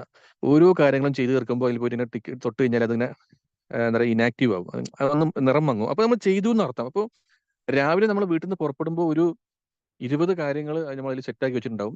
വൈകുന്നേരം ആകുമ്പോഴത്തേക്കും ചിലപ്പോൾ നമ്മൾ അതിൽ പോകുന്ന സമയത്ത് അത് എണ്ണം കുറഞ്ഞ അതിലൊരു 15 കാര്യങ്ങൾ നമ്മൾ ചെയ്ത് കഴിഞ്ഞിട്ടുണ്ടായിരിക്കും. അപ്പൊ അത്തരം ചെയ്യേണ്ട കാര്യങ്ങളുടെ എണ്ണം കുറഞ്ഞു വരികയും പിന്നെ ആ ഒരു കാഴ്ച നമുക്ക് തരുന്ന ഒരു ഉത്തേജനം വളരെ വലുതായിരിക്കും. നമുക്ക് ഒരുപാട് അത് ഊർജ്ജം ലഭിക്കും, നമ്മുടെ പ്രൊഡക്ടിവിറ്റി വർദ്ധിക്കും, നമ്മുടെ എല്ലാ കാര്യങ്ങളും കൃത്യമായിട്ടും കണിശമായിട്ടും നമുക്ക് ചെയ്യാൻ പറ്റും. അപ്പോൾ ഇതൊക്കെയാണ് ഞാൻ ഫോളോ ചെയ്ത് വരുന്നത് എൻ്റെ ലൈഫിൽ. നിങ്ങളൊന്ന് ആലോചിച്ച് നോക്കണം. 8ാം ക്ലാസ്സിൽ പഠിക്കുമ്പോൾ പഠിക്കാനുള്ള മടി കൊണ്ടും പരീക്ഷാ പേടി കൊണ്ടും നാട് വിട്ടു പോയ ആ ഒരു കുട്ടി ഇന്ന് ഡോക്ടർ നജമുദ്ദീൻ എന്ന് പറയുന്ന ഒരു പേരിലെ ഒരു കോളേജ് പ്രൊഫസർ ആയിക്കൊണ്ട്, ഒരു ഓൺട്രപ്രണർ ആയിക്കൊണ്ട്, ഒരു ബിസിനസ് കോച്ച് ആയിക്കൊണ്ട് നിങ്ങളുടെ മുമ്പിൽ നിൽക്കുന്നുണ്ടെങ്കിൽ അത് വെറുതെ സംഭവിച്ചല്ല. വെറുതെ ഇരുന്നാൽ ഒന്നും സംഭവിക്കില്ല. എൻ്റെ ലൈഫ് സ്റ്റൈലിലും എൻ്റെ ചിന്താഗതിയിലും എൻ്റെ ആറ്റിറ്റ്യൂഡിലും എൻ്റെ കാഴ്ചപ്പാടിലും ഞാൻ ഒരുപാട് മാറ്റങ്ങൾ കൊണ്ടുവന്ന് അതിനനുസരിച്ച് ഞാൻ സ്വയം ഫൈൻ ട്യൂൺ ചെയ്യാൻ ശ്രമിച്ചപ്പോഴാണ് ആ മാറ്റങ്ങൾ ഉണ്ടായത്. ഞാൻ MBA ക്ക് ചേരാൻ വേണ്ടി ശ്രമിക്കുന്ന സമയത്ത് എൻ്റെ കുടുംബത്തിൽ ഒരു കാരണവരെന്റെ മുഖത്ത് നോക്കി പറഞ്ഞിട്ടുണ്ട്, ഈ MBA എന്നൊക്കെ പറഞ്ഞു കഴിഞ്ഞാൽ നിന്നെപ്പോലുള്ള മണ്ടന്മാർക്ക് പറഞ്ഞിട്ടുള്ളതല്ല, അതൊക്കെ കുറച്ച് ബുദ്ധിയുള്ള ആൾക്കാർക്ക് പറഞ്ഞിട്ടുള്ള കോഴ്സുകളാണ് എന്ന് പറഞ്ഞിട്ടുണ്ട്. ഞാൻ MBA യൂണിവേഴ്സിറ്റി റാങ്ക് ഹോൾഡർ ആയിട്ട് പുറത്തു വരിക മാത്രമല്ല ചെയ്തത്, ഞാൻ ഇന്ന് MBA കോളേജിലെ വിദ്യാർത്ഥികൾക്ക് ക്ലാസ് എടുക്കുന്ന സാറ് മാത്രമല്ല, MBA കോളേജിൽ ക്ലാസ് എടുക്കുന്ന അധ്യാപകർക്ക് ക്ലാസ് എടുക്കുന്ന ഫാക്കൽറ്റി ഡെവലപ്മെന്റ് പ്രോഗ്രാമുകൾ ചെയ്യുന്ന ഒരു അധ്യാപകൻ കൂടിയാണ്. ആ ലെവലിലേക്ക് നമ്മൾ എത്തിയത് നമ്മുടെ ഡിറ്റർമിനേഷൻ, നമ്മുടെ ഹാർഡ് വർക്ക്, നമ്മുടെ സ്മാർട്ട് വർക്ക് പ്ലസ് നമ്മുടെ ആ ഒരു എന്തൂസിയാസം, നമ്മൾ ഒരിക്കലും തളരാത്ത മനസ്സ്, നമ്മുടെ മാറുന്ന സാഹചര്യങ്ങൾക്കനുസരിച്ച് നമ്മൾ സ്വയം പാകപ്പെടാനും ആക്റ്റീവായിട്ട് പ്രവർത്തിക്കാനുമുള്ള ആ ഒരു മനസ്സാണ് നമുക്ക് ആ ഒരു വിജയം തന്നത്. അപ്പോൾ ഇതിൽ നിങ്ങൾക്ക് എത്രത്തോളം ഇൻസ്പിറേഷൻ ഉണ്ടായിട്ടുണ്ടാകും, അല്ലെങ്കിൽ എത്രത്തോളം ഇൻസ്പയറിംഗ് ആയി തോന്നിയിട്ടുണ്ടാവും എന്ന് എനിക്ക് അറിയില്ല. പക്ഷെ എനിവേ എന്റെ ഉള്ളിൽ തന്നെ കുറെ കാര്യം ഞാൻ നിങ്ങളുമായിട്ട് പങ്കുവെച്ചു. നിങ്ങൾക്ക് ആർക്കും ബോറടിച്ചിട്ടുണ്ടാവില്ല എന്ന് വിശ്വസിക്കുന്നു. എനിക്ക് തന്ന സമയം കഴിഞ്ഞു എന്ന് ഞാൻ വിശ്വസിക്കുന്നു. ഇനി നമുക്ക് എന്തെങ്കിലും ചോദ്യങ്ങൾ ചോദിക്കാനോ സംശയങ്ങൾ ദൂരീകരിക്കാനോ ഉണ്ടെങ്കിൽ നമുക്ക് ആ സമയത്തിന് വേണ്ടി ചെലവഴിക്കാം. Anyway thank you so much for the entire organisers. ഈ ഒരു അവസരം തന്നതിന്, എന്നെ കേട്ടത് നിങ്ങൾക്ക് എല്ലാവർക്കും നന്ദി. This is all about me. Thank you so much. Okay, thank you so much Najmuddin sir. Sir എന്താ ഒരു ഇൻസ്പയർഡ് സ്റ്റോറി ആണോ എന്നുള്ളത് സാർ ഒരു ഡൗട്ട് എന്ന് പറയുന്നുണ്ട്. മീൻസ് ആണോ എന്നുള്ളത് തികച്ചും അങ്ങനെ തന്നെയാണ്, ഇൻസ്പയർ ആയിട്ടുള്ള ഒരു സ്റ്റോറി തന്നെയാണ്. അതുകൂടാതെ തന്നെ ഒരുപാട് കാര്യങ്ങളും സാർ ഷെയർ ചെയ്തിട്ടുണ്ട്. ഓൾറെഡി ഇതിൽ അറിയാവുന്ന കാര്യങ്ങളൊക്കെ തന്നെ, ഇതിലെ മെമ്പേഴ്സിന് അറിയാവുന്ന കാര്യങ്ങളൊക്കെ തന്നെയാണെങ്കിലും വീണ്ടും വീണ്ടും കേൾക്കുമ്പോഴാണ് നമുക്കും അതൊന്ന് ട്രൈ ചെയ്യണം, അല്ലെങ്കിൽ അങ്ങനെ ഇന്നു മുതൽ അങ്ങനെ ചെയ്യണം എന്നുള്ള ഒരു ചിന്ത വരും അല്ലെ. ഓക്കെ, അപ്പൊ ഫീഡ്ബാക്ക് പറയാനാണെങ്കിലും ഹാൻഡ് റൈസ് ചെയ്ത് റെഡി ആയി നിൽക്കുന്നുണ്ട്. സിന്ധു മാം പറഞ്ഞോളൂ. ഹായ്, വാവ്, എന്താ പറയണ്ട് സാറേ, ഇങ്ങനെ കോരിത്തരിച്ചു പോയി എന്നറിയില്ലേ സാറിന്റെ വാക്കുകൾ കേട്ടിട്ട്. ജീവിതത്തില് നമ്മളെന്തെങ്കിലുമൊക്കെ ആയിത്തീരണമെങ്കിൽ നമ്മളെ ഹാർഡ് വർക്കും അതിനേക്കാൾ ഉപരി നമ്മളെ ആഗ്രഹങ്ങളുമാണ്. ഇപ്പൊ സാറതിൽ പറഞ്ഞതിൽ ഒന്ന് രണ്ട് കാര്യങ്ങൾ ഞാൻ ശ്രദ്ധിച്ചത്. ഉമ്മാന്റെ ആഗ്രഹം, ഉമ്മ തീവ്രമായി അത് ആഗ്രഹിച്ചതിനാലാണ് സാർ അതാവാൻ കഴിഞ്ഞത്. അതുപോലെ തന്നെ ഉപ്പാന്റെ, സാറിന്റെ ആഗ്രഹം, ഇതൊക്കെ സാധിച്ചത് എന്താ പറയാ, നമ്മളൊരു ദൈവനിശ്ചയം എന്ന് പറയില്ലേ, അതിലൂടെയാണത്. കാരണം നമ്മളെ ആഗ്രഹത്തിന്റെയാണ് കൂടുതലായിട്ട്. ഇപ്പൊ അതിൽ ഞങ്ങൾക്ക് സേഫ് സാർ ക്ലാസ് എടുത്ത് തരുമ്പോൾ എപ്പോഴും പറയും ലോ ഓഫ് അട്രാക്ഷൻ വർക്ക് ചെയ്യാൻ. എന്താണ് ലോ ഓഫ് അട്രാക്ഷൻ എന്ന് പറയുന്നത്? നമ്മൾ തീവ്രമായി എന്തിനെ കുറിച്ചാണോ ആഗ്രഹിക്കുന്നത്, നമ്മൾ എന്താണ് ആവണം എന്ന് ആഗ്രഹിക്കുന്നത്, അത് നമ്മൾക്ക് സാധിക്കുന്നുള്ളതാണ്. അത് വെറുതെ ആഗ്രഹിച്ചിരുന്നാൽ മാത്രം സാധിക്കില്ല, അതിന് വേണ്ട എഫേർട്ട് എടുക്കണം നമ്മള്, അപ്പൊ മാത്രമേ സാധിക്കുള്ളൂ. അപ്പൊ സാറിന് ഒന്നിനും പറ്റില്ല എന്ന് പറഞ്ഞിട്ട് ബാക്കിലേക്ക് നിർത്തിയവരെ മുന്നിൽ സാറ് വിജയിച്ച് കാണിച്ചു എന്നുള്ളതാണ്. പിന്നെ എനിക്ക് സാറിനോട് ചോദിക്കാനുള്ള ഒരു കാര്യം, എനിക്കും പുസ്തകം എഴുതാൻ ഭയങ്കര ഇഷ്ടമുള്ള ഒരാളാണ്, സ്റ്റോറിയൊക്കെ എഴുതാൻ ഇഷ്ടമുള്ള ഒരാളാണ്. അപ്പൊ ഞാനിങ്ങനെ ആലോചിക്കും, എഴുതി കഴിഞ്ഞാൽ അത് എവിടെയാണ്, എന്താണ് ചെയ്യേണ്ടത് ഒന്നും അറിയില്ല. അപ്പോ സാറിന്റെ കോണ്ടാക്ട് നമ്പർ ഒന്ന് ഇടുകയാണെങ്കിൽ നന്നായിരുന്നു. അതിനെപ്പറ്റി ഒന്ന് ചോദിക്കാനിരുന്നു പേഴ്സണലായിട്ട്. പിന്നെ എന്തായാലും സാറിന്റെ ഈ ഒരു ക്ലാസ് ഞങ്ങൾക്ക് ഒരുപാട് മോട്ടിവേഷൻ തരുന്ന ഒരു ക്ലാസ് ആയിരുന്നു. കാരണം നമുക്ക് എല്ലാവർക്കും ദൈവം തന്നുള്ള 24 മണിക്കൂർ, അതിനെ നമ്മൾ ഏത് തരത്തിലാണ് യൂട്ടിലൈസ് ചെയ്യാന്ന് നമ്മളാ ചിന്തിക്കേണ്ടത്. അത് സാറിപ്പോ പറഞ്ഞ കാര്യങ്ങൾ, രാവിലെ 7 മണിക്ക് എന്നുള്ള സാറ് ബാക്കിലോട്ട് പോയി 5 മണിക്ക് എഴുന്നേക്കാൻ ശ്രമിച്ചപ്പോ സാറിന് 2 മണിക്കൂർ കൂടുതലായിട്ട് കിട്ടുകയും അത് സാർ ഇത്രയും കാര്യങ്ങൾക്ക് വേണ്ടി യൂട്ടിലൈസ് ചെയ്യുകയും ചെയ്തു. അതുപോലെ തന്നെ ബെഡിന്റെ കാര്യം, സത്യമാണ് സാർ പറഞ്ഞത്. രാവിലെ എഴുന്നേറ്റ, ഞാൻ എപ്പോഴും വീട്ടിൽ പറയാറില്ല, ഞാൻ ഒരിക്കൽ ഇതുവരെ ക്ലാസ് എടുത്ത് കൊടുക്കുകയും ചെയ്തിട്ടുണ്ടായി. നമ്മളെപ്പോഴും എണീറ്റ് കഴിഞ്ഞാൽ ബെഡ് മടക്കി, എല്ലാം വിരിപ്പൊക്കെ മടക്കി ഭദ്രാക്കി വെച്ചോടെ നീറ്റാക്കി ഇട്ട് കഴിഞ്ഞാൽ നമുക്ക് മറ്റേത് അതങ്ങനെ വിരിച്ചിട്ട പോലെ തന്നെ കിടക്കുമ്പോൾ വീണ്ടും നമുക്ക് അതിലേക്ക് കിടക്കാൻ പോകണം എന്നുള്ളൊരു മൈൻഡ് വരികയാണ്. അപ്പൊ നമ്മൾ അതവിടെ ക്ലീൻ ചെയ്ത് വെച്ച് കഴിഞ്ഞാൽ നമുക്ക് ആ ഒരു ചിന്ത നമ്മളിൽ നിന്ന് പോകും. അത് സാറ് പറഞ്ഞത് വളരെ നല്ലൊരു കാര്യം. അവരെ കിടക്കാൻ പോണ സമയത്തും അങ്ങനെ തന്നെ, നമ്മൾ കിടക്കുന്നതിന്റെ ഒരു അരമണിക്കൂർ മുന്നിട്ട് ആ ബെഡൊക്കെ വിരിച്ചിട്ട്, എല്ലാരും പറയും കിടന്നു കഴിഞ്ഞാൽ ഉറക്കം കിട്ടില്ല എന്ന്. വെറുതെ പറയണതാണ് അത്. കാരണം നമ്മളെ മൈൻഡ് അതിനായിട്ട് ഒരുങ്ങാനുള്ള തയ്യാറെടുപ്പ് ഇപ്പുറത്ത് നമ്മൾ നടത്താത്തത് കൊണ്ടാണ്. അപ്പൊ അതൊക്കെ നല്ല പോയിന്റുകളാണ് കിട്ടിയത്. നമ്മളെ മനസ്സിന് ഒരുപാട് എന്താ പറയാ മോട്ടിവേഷൻ തരുന്ന പോലത്തെ കാര്യങ്ങൾ സാറ് പറഞ്ഞു. ഓക്കെ സാറേ, thank you so much. Thank U. Okay, thank you ma'am. എനിക്ക് ഒരുപാട് സന്തോഷമായി മാഡം പറഞ്ഞ വാക്ക് കേട്ടപ്പോൾ. കാരണം മാഡം, ഞാൻ ഒരു കാര്യം പറയാം. മാഡം ബുക്കിന്റെ കാര്യം പറഞ്ഞു. ഒന്നുമല്ല, ഞാൻ ഇതുപോലെ ഒരുപാട് ഒരു പുസ്തകം എഴുതണം എന്ന് ആഗ്രഹിച്ചിട്ട് ഇങ്ങനെ എപ്പോഴും എഴുതാൻ, ഇന്ന് തുടങ്ങാം നാളെ തുടങ്ങാം എന്ന് പറഞ്ഞ് ഇങ്ങനെ വൈകിച്ചു കൊണ്ടിരുന്ന സമയത്ത് ഞാൻ ഒരാളുടെ ഒരു ഇന്റർവ്യൂ ഇവിടെ വായിക്കാനിടയായി. അതിൽ പറയുന്ന സംഭവം എന്താണെന്ന് വെച്ച് കഴിഞ്ഞാൽ, വളരെ ഫേമസ് ആയിട്ടുള്ള ഒരാൾ, ലോകം മുഴുവൻ ഒരുപാട് കോപ്പികൾ വിറ്റഴിഞ്ഞ ഒരു ബെസ്റ്റ് സെല്ലർ എഴുതിയ ഒരു ഓഥറിനോട് ഒരു പത്രപ്രവർത്തകൻ ചോദിച്ചു, സർ, താങ്കൾ എങ്ങനെയാണ് ഈ പുസ്തകം എഴുതിയത്, എങ്ങനെയാണ് ഇതുപോലെ മനോഹരമായ ഒരു പുസ്തകം താങ്കൾക്ക് എഴുതാൻ സാധിച്ചതെന്ന് വെച്ചപ്പോൾ അദ്ദേഹം പറഞ്ഞ മറുപടി ഇങ്ങനെയായിരുന്നു, 1 അബ്സേർഡ് ലൈൻ എ ഡേ എന്ന്. ഒരു ദിവസം എന്തെങ്കിലും കണ്ട് കുറിച്ച് വെക്കും. അങ്ങനെ കുറിച്ച് വെച്ച കാര്യങ്ങൾ പിന്നെ സമയം കിട്ടുമ്പോൾ ഇരുന്ന് വായിച്ചു നോക്കി, ഇമ്പ്രൂവ് ചെയ്ത് തിരുത്തികളൊക്കെ വരുത്തി ഒരുപാട് മനോഹരമാക്കി എടുത്തിട്ടാണ് പിന്നെ അദ്ദേഹം ഒരു നല്ലൊരു പുസ്തകമാക്കി മാറ്റിയത്. അതുപോലെ എഴുതുക, നിങ്ങൾ പബ്ലിഷ് ചെയ്യുന്നതിനെ പറ്റി ഇപ്പൊ ചിന്തിക്കേണ്ട. നിങ്ങളൊരു പുസ്തകം എഴുതുക, നിങ്ങളുടെ മൈൻഡിലുള്ള കാര്യങ്ങളെ നിങ്ങൾ അതിൽ അങ്ങോട്ട് തുറന്നു വെക്കുക. എപ്പോഴും ശ്രദ്ധിക്കുക, നമ്മൾ സംസാരിക്കുമ്പോഴും എഴുതുമ്പോഴും ഒന്നും ആരെയും ഇംപ്രസ് ചെയ്യാൻ വേണ്ടി ചെയ്യരുത്. Don't write to impress others, but write to express yourself. Express ചെയ്യാൻ വേണ്ടി പഠിക്കണം നമ്മൾ സംസാരിക്കുന്നതും എഴുതുന്നതൊക്കെ. അതിന് നിങ്ങൾ സ്വയം എക്സ്പ്രസ് ചെയ്തൊരു പേപ്പറിലാക്കി വെക്കുക. എന്നിട്ട് എന്റെ നമ്പർ ഞാൻ ഇതിന്റെ സംഘാടകർക്ക് ഞാൻ നിങ്ങളോട് തരാൻ പറയാം. തന്നോളൂ, നമ്പർ ആർക്ക് വേണം കൊടുത്തോളൂ, ആർക്കും എന്നെ എപ്പോൾ വേണമെങ്കിലും വിളിക്കാം, നമുക്ക് സംസാരിക്കാം. നിങ്ങൾ പുസ്തകം എഴുതി കഴിയുമ്പോൾ എന്നെ വിളിക്കൂ, അത് പബ്ലിഷ് ചെയ്യാനുള്ള എല്ലാ ഹെൽപ്പും ഞാൻ ചെയ്തു തരാം. Okay, thank U. Okay sir. അപ്പൊ ലോകത്തിന്റെ മുന്നിൽ സാറിനെ അറിയപ്പെടാനായിട്ട് സാറ് എന്തെങ്കിലുമൊക്കെ എഴുതി വെച്ച് പോണെന്ന് പറഞ്ഞത് ഇങ്ങനെ അതെ, ആയിരിക്കും. കാരണം ഈ ഒരു ബുക്ക് എഴുതുന്നതിലൂടെ തന്നെ സാറ് ലോകം മുഴുവൻ അറിയപ്പെടുന്ന ഒരാളായി ഒരു മാറട്ടെ ഇംപ്രിന്റ്, നമ്മുടെയൊക്കെ ജീവിതം കൊണ്ട് ഒരു ഇംപ്രിന്റ് നമുക്ക് വേണം. നമ്മളൊരു കടപ്പുറത്ത് നടന്നു കഴിഞ്ഞാൽ, ചെറുപ്പം നടന്നു കഴിഞ്ഞാൽ നമ്മുടെ കാലടികൾ അവിടെ പതിയുന്ന പോലെ ഈ ലോകത്ത് നമ്മൾ ജീവിച്ചിരുന്നു എന്നുള്ള എന്തെങ്കിലും ഒരു അടയാളം നമ്മൾ ബാക്കി വെച്ചിട്ട് അവിടെ പോവാൻ. അത് മോശപ്പെട്ട അടയാളമായിരിക്കും. ഇപ്പൊ വീരപ്പനോ അതെ. അല്ലെങ്കിൽ മറ്റേ ചോട്ടാവ രാജനൊക്കെ പോലത്തെ അങ്ങനത്തെ നെഗറ്റീവ് ഇംപ്രഷൻ ആയിരിക്കും. ഇത് ഒരു പോസിറ്റീവ് ഇംപ്രഷൻ ആയിരിക്കണം. അബ്ദുൽ കലാം സാറിനൊക്കെ പോലത്തെ പോസിറ്റീവ് ഇംപ്രഷൻ ആയിരിക്കണം നമ്മൾ ക്രിയേറ്റ് ചെയ്യേണ്ടത്. അപ്പോൾ ഞാൻ അതിനു വേണ്ടിയാണ് ഞാൻ ഹാർഡ് വർക്ക് ചെയ്യുന്നത്. നിങ്ങൾ എല്ലാവരും കൂടെ വേണം, നമുക്ക് ഒരുമിച്ച് തന്നെ നമുക്ക് മുന്നേറാം. അടുത്ത ചോദ്യം ഇനി ആരെങ്കിലും ഉണ്ടെങ്കിൽ ചോദിച്ചാൽ നമുക്ക് മുമ്പോട്ട് പോവാം. Okay, thank you, Sindhu ma'am. Bashir sir. Hi, magic morning. Najeebuddin sir, Yes, sir. നല്ലൊരു സിനിമ കണ്ട ഫല എനിക്ക് ഒരു ചളിക്കുണ്ടെന്ന് ഞാൻ ആലോചിക്കുന്ന ആ പോലീസുകാരനാ. 200 റുപ്യ ഒരു ടിക്കറ്റും തിരൂരിലേക്കുള്ള ഒരു ജീവിതം എവിടെ എത്തിച്ചെന്നുള്ളത്. മറ്റേത് ഒരു ചളിക്കുണ്ടിലേക്ക് പോയി ആഴത്തിൽ പോയി എവിടോ കിടന്ന് കളിക്കേണ്ട ഒരു മനുഷ്യൻ ഈ പൊസിഷനിലെത്തിയ. So nothing is impossible. നമ്മള് എവിടെ നിന്നെല്ലാം യൂണിവേഴ്സ് നമ്മളെ ഹെൽപ്പ് ചെയ്യാന്ന് പറയാൻ പറ്റും. ഒന്നും അറിയാത്തൊരു കുട്ടിയായിരുന്നു നിങ്ങളന്ന് ആ പോലീസുകാരൻ സപ്പോർട്ട് ഒന്ന് എന്താ അയാൾക്ക് തോന്നിയെന്ന് നമുക്ക് പറയാൻ പറ്റില്ല. അത് യൂണിവേഴ്സിന്റെ തീരുമാനം. ആ ഹെൽപ്പ് അന്ന് കിട്ടിയോണ്ട് നിങ്ങള് ജീവിതത്തിൽ ശരിക്ക് റൈറ്റ് ട്രാക്കിലേക്ക് എത്തി. ബാക്കി നിങ്ങൾ hard work. Anyway it was a very wonderful class. നമുക്കൊക്കെ നല്ലൊരു ഇൻസ്പിറേഷനാണ്.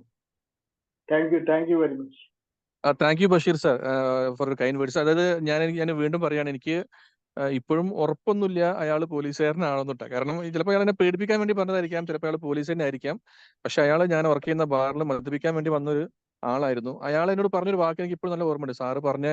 ബഷീർ സാറ് പറഞ്ഞൊരു വാക്ക് മാറ്റി കൂട്ടി യോജിപ്പിക്കുന്നതാണ്. ചളിക്കുണ്ട് എന്ന് പറഞ്ഞ ഒരു വാക്ക് നമുക്ക് ഇതിനോട് കൂട്ടി യോജിപ്പിക്കണം. അയാൾ പറഞ്ഞൊരു വാക്കുണ്ട്, ഇന്ന് നീ സപ്ലൈ ചെയ്യും, എടുത്തു കൊടുക്കാൻ നിൽക്കും, നാളെ നിനക്ക് തോന്നും ചെറുതായിട്ട് ടേസ്റ്റ് നോക്കി വെക്കാൻ തോന്നും, നീ കുറച്ച് പതുക്കെ കുടിച്ചു തുടങ്ങും, അത് പതുക്കെ ഇങ്ങനെ വർദ്ധിച്ച് നീ പിന്നെ ഒരു വലിയ കുടിയനായിട്ട് മാറും. ഈ പ്രായത്തിൽ ഇതിനൊന്നും പറ്റിയ പ്രായമല്ല, നീ പഠിക്ക്, നാട്ടിലേക്ക് പോകുന്ന പറഞ്ഞ അയാൾ എന്നെ അതായത് ഒരു പക്ഷേ അയാള് പോലീസുകാരനാണെന്ന് പറഞ്ഞ് എന്നെ ആ പ്രായത്തിൽ എന്നെ പേടിപ്പിക്കാൻ വേണ്ടി ആണോ എന്ന് എനിക്ക് അറിയില്ല. അയാളുടെ ശരിക്കുള്ള പ്രൊഫഷൻ നമുക്കറിയില്ല. പക്ഷെ അയാൾ പറഞ്ഞ വാക്കുകൾ എന്റെ മൈൻഡിൽ ഇപ്പോഴും ഉണ്ട്. അങ്ങനെ അയാൾ എന്നെ നാട്ടിലേക്ക് കയറ്റി അയച്ചു. ഇതിന് ഞാൻ പ്രത്യുപകാരം ചെയ്തത് ആ ഒരു പോലീസാണ്. ഞാൻ പിന്നെ എന്റെ ലൈഫിൽ ഞാൻ തിരിച്ചു കണ്ടിട്ടില്ല. ആ ഒരു വ്യക്തി ഞാൻ ഒരിക്കലും ചെയ്തത് തിരിച്ചു കണ്ടിട്ടില്ല.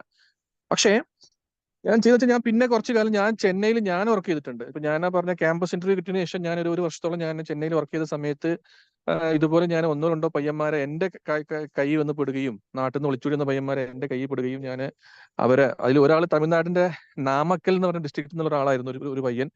അവനെ ഞാൻ അവിടുത്തെ മുസ്ലിം ജമാഅത്തിന്റെ ഓഫീസുമായിട്ട് കോൺടാക്ട് ചെയ്ത് ഞാൻ തിരിച്ച് നാട്ടിൽ എത്തിക്കാനുള്ള ഒരു എഫേർട്ട് എനിക്ക് എടുക്കാൻ പറ്റി. അതുപോലെ ഒരു പയ്യനെ, കണ്ണൂർ എന്നുള്ള ഒരു പയ്യനെ ഇതേപോലെ ഉപദേശിച്ച് ട്രെയിനിൽ ടിക്കറ്റ് എടുത്ത് കൊടുത്ത് അവനെ ട്രെയിൻ കയറ്റാനുള്ള ഒരു ഭാഗ്യം എനിക്കുണ്ടായി. അങ്ങനെ ഞാൻ ചെറിയ രീതിയിലെങ്കിലും ആ മനുഷ്യൻ എന്നോട് ചെയ്ത ആ ഒരു വലിയ നന്മയ്ക്കുള്ള ഒരു കടം വീട്ടൽ എനിക്ക് നടത്താൻ പറ്റിയിട്ടുണ്ട് എന്നുള്ളതാണ് ഇതിന്റെ കൂടെ ചേർത്ത് വായിക്കേണ്ട വിഷയം. അപ്പോ എന്തായാലും നമ്മൾ ചെയ്യുന്ന ഒരു കാര്യം അത് 1000 മടങ്ങായിട്ട് നമുക്ക് തിരിച്ചു വരും എന്ന് പറഞ്ഞ പോലെ തിരിച്ച് അതേപോലെ നമ്മളോട് ആരെങ്കിലും നല്ല ചെയ്താൽ അത് 1000 മടങ്ങായിട്ട് തിരിച്ചു കൊടുക്കാനും നമുക്ക് കഴിയണം എന്നാണ് ഞാൻ വിശ്വസിക്കുന്നത്. അപ്പൊ എന്തായാലും ദൈവം അതിനുള്ള ഭാഗ്യം എനിക്ക് തരികയുണ്ടായി. വളരെ സന്തോഷം. അടുത്ത ചോദ്യം എന്തെങ്കിലും ഉണ്ടെങ്കിൽ നമുക്ക് അതിലേക്ക് പോകാം. Okay, thank you, Bashir sir. Rasak sir. Thank you. നന്നായിരുന്നു. ഞാൻ സമയം കഴിഞ്ഞത് അറിഞ്ഞിട്ടില്ല, 6:30 എന്തായാലും വളരെ നല്ല രീതിയിൽ പ്രസന്റ് ചെയ്തു. നല്ലൊരു ക്ലാസ് ആയിരുന്നു. ആളെ കണ്ടിട്ടില്ല. രണ്ടാമത് ഒരു ചോദ്യം ചോദിക്കാനുള്ളത്, നമ്മളെ രാജകുമാരൻ എവിടെ എത്തി എന്നുള്ളതാണ്.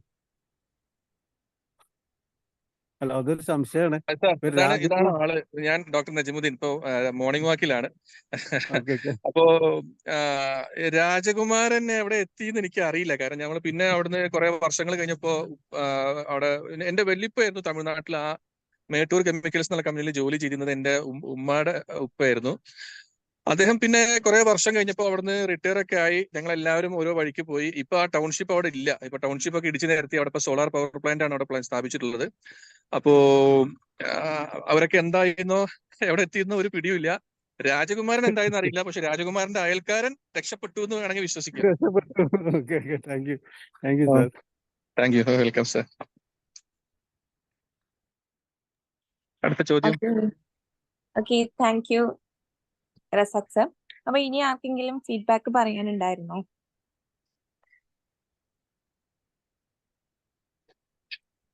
ഇല്ല, ഓക്കെ ഫൈൻ. അപ്പം ഇന്നത്തെ ഈ ഒരു സെഷൻ നമുക്ക് വൈൻഡപ്പ് ചെയ്യാനുള്ള ടൈം ആയിട്ടുണ്ട്. ഇനി നജിബുദ്ദീൻ സാറെ കാണാത്തവർക്ക് കാണാം. സാർ മോർണിംഗ് വാക്കിലാണെന്ന് തോന്നുന്നു, ആണോ സർ? അതെ അതെ, യെസ് മാം, ഞാൻ മോർണിംഗ് വാക്കിലായിരുന്നു. ഓക്കെ, അപ്പൊ നല്ലൊരു സെഷൻ തന്നെ ആയിരുന്നു. ഇനി നമുക്ക് വൈൻഡപ്പ് ചെയ്യാം. ടൈം ഒരുപാട് ആയിട്ടുണ്ട്, വൈൻഡപ്പ് ചെയ്യുന്ന സമയമായിട്ടുണ്ട്. സോ ഈ ഒരു സെഷൻ നല്ല രീതിയിൽ തന്നെ ഹാൻഡിൽ ചെയ്തിട്ടുള്ള മൈ സ്റ്റോറി ആയിട്ട് തന്നെ നല്ലൊരു ഇൻസ്പയർ സ്റ്റോറി ആയിട്ട് തന്നെ ഷെയർ ചെയ്തിട്ടുള്ള നജിമുദ്ദീൻ സാറിനും അതുപോലെ തന്നെ ഇതിൽ പങ്കെടുത്ത എല്ലാ ബി മാജിക് മെമ്പേഴ്സിനും thank you all. Thank you so much. Okay, have a nice day. Bye. Bye. Thank you sir, thank you all. Thank you sir, thank you so much. Thank you sir.